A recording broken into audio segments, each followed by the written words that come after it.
ГСП онлайн. Городские новости сейчас.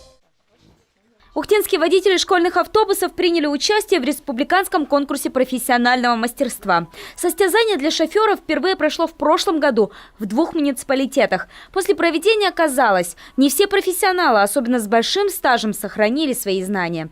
Так что было решено такую проверку провести по всей Коми. В Ухте на конкурс заявили 6 кандидатур, правда, не все смогли присутствовать. К сожалению, вот с одним водителем это не получилось, поэтому будем изыскивать возможности и дополнительно проведем с ним персонально такой конкурс. Все участники более чем просто опытные. Стаж работы каждого конкурсанта превышает 20 лет. Притом все они не привлекались к административной ответственности и никогда не были уличены в вождении в нетрезвом состоянии. Но сегодня этим профессионалам все равно придется доказывать свою компетентность.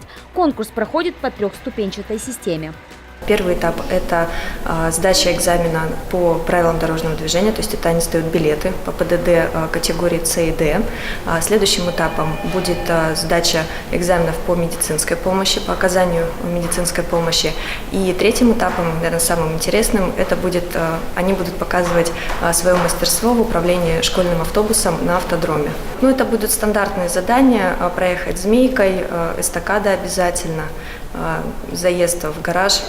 В итоге лучшим из участников стал Юрий Першин, водитель школы-интерната номер 2. Именно ему, если его, конечно, не переплюнет соперник, которому будут проводить индивидуальный конкурс, придется представлять Ухту на республиканском этапе. Если там ухтинец станет лучшим, местный интернат выиграет новенький микроавтобус.